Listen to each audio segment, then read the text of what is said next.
참다 폭발한 토트넘 칼 빼들었다. 토트넘, 티모 베르너 계약 해지 고려 중. 손흥민 공백 못 메꾼 베르너 타격 너무 컸다. 잉글랜드 프리미어리그 토트넘 호스퍼에서 재도약을 다짐한 티모 베르너가 토트넘에서도 입지가 불안해졌다는 의견이 제기됐다. 토트넘은 25일 한국 시간 영국 런던 토트넘 호스퍼 스타디움에서 열린 2024-25 유럽 축구연맹 유로파 리그 페이즈 3차전에서 AZ 알크마르, 네덜란드를 1에서 0으로 꺾었다. 손흥민이 다시 부상으로 소집 명단에서 제외된 가운데 토트넘은 백업 선수를 위주로 선발 라인업을 짰다. 엔제 포스테코글루 감독은 히샬리송을 최전방에 놓고 손흥민을 대신해 베르너를 왼쪽 측면에 배치했다. 전반전 토트넘의 공격은 왼쪽 측면에서 효과를 봤다.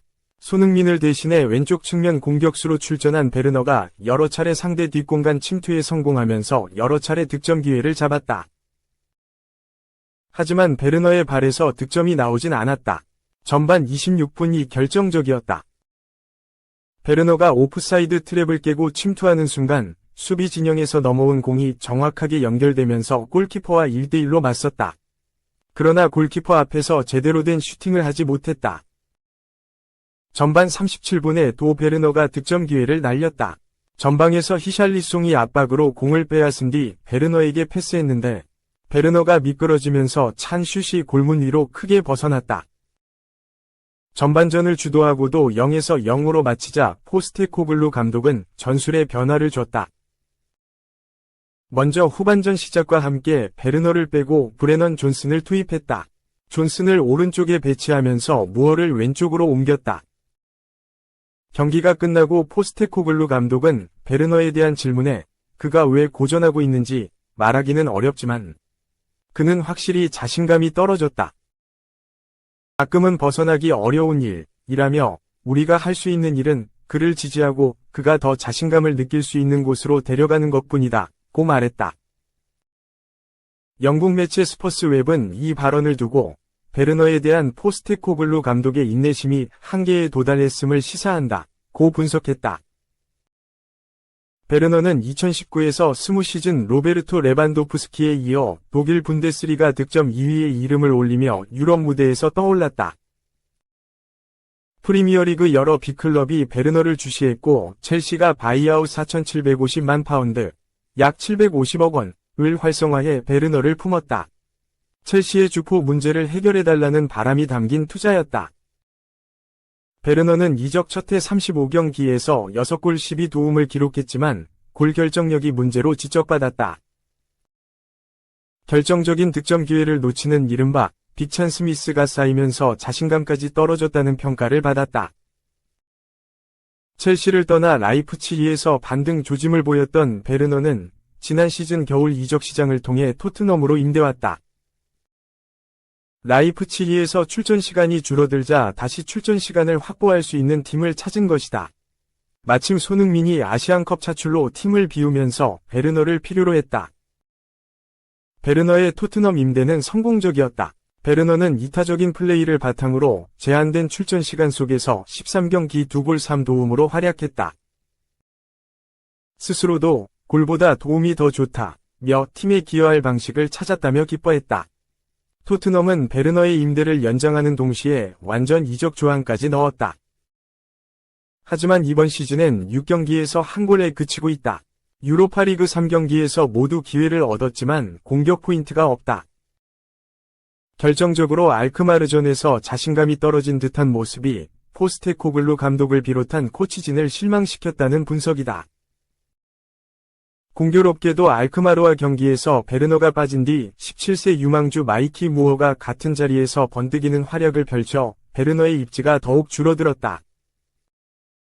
이에 토트넘이 베르너를 원 소속팀 라이프치히로 돌려보낼 것이라는 가능성까지 제기됐다. 독일 매체 키커는 이날 토트넘이 1월 겨울 이적 시장에서 베르너와 임대 계약을 종료할 가능성이 크다며 토트넘은 베르너가 떠날 생각을 한다면 앞길을 막지 않을 생각이라고 전했다.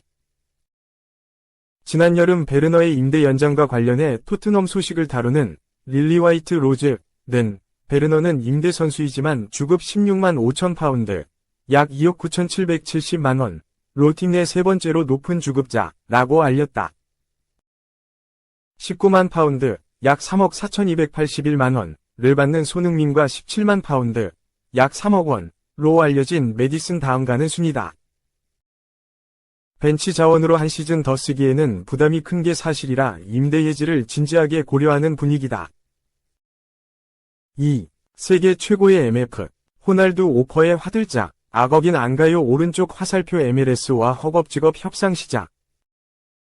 세계 최고의 공격형 미드필더 케빈 더브라위너가 사우디아라비아가 아닌 미국 메이저리그 사커 클럽과 협상에 나섰다고 영국 언론이 보도했다.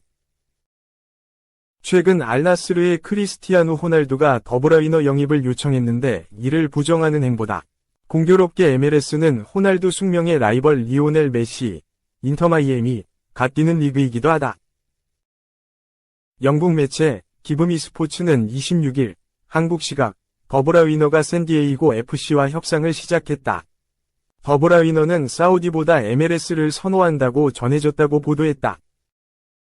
기브미 스포츠는 더브라위너는 맨시티를 떠난다면 사우디아라비아보다 MLS로 이적하는 것을 선호한다고 소식통이 전했다. 협상은 예비적인 성격이 짙었지만 양측 모두 상호 관심을 나타냈다고 알려졌다. 샌디에이고가 더브라위너에게 연봉 2천만 달러를 제안했다는 소문은 정확하지 않다. 아직 구체적인 진전은 없다고 설명했다. 더브라위너는 맨시티와 계약이 2025년 여름에 끝난다. 더브라위너의 미래는 불투명하다. 지난해부터 사우디아라비아의 러브콜이 끈질기게 이어지고 있다. 맨시티와 재계약을 체결할 가능성도 얼마든지 있다. 기브미 스포츠는 소식통에 따르면 맨시티는 더브라위너가 잔류하길 원한다. 샌디에이고와 더브라위너는 5월부터 접촉을 시작했다. 더브라위너는 MLS를 선호하지만 사우디아라비아 클럽도 가능성을 열어뒀다고 조명했다. 이달 초에는 호날두가 더브라위너 영입을 강력하게 주장해 화제가 됐다. 지난 6일 데일리 메일은 호날두가 알나스르의 케빈 더브라위너를 영입하라고 촉구했다고 보도했다. 데브라위너와 맨시티의 계약은 이번 시즌까지다. 데일리 메일은 더브라위너가 거절할 수 없는 제안을 하라고 호날두가 알나스르에 촉구했다. 더브라위너의 미래는 아직 불확실하다. 호날두가 더브라위너를 유혹하기 위해 개인적으로 간청했다고 설명했다. 더브라위너는 현존 최고의 공격형 미드필더다. 데일리 메일은 호날두는 그의 팀이 데브라위너를 영입하면 사우디 프로리그에서 큰 쿠데타가 될 것이라고 믿는다고 전했다. 앞서 호날두는 개인적인 기록은 더 이상 의미가 없다고 했다.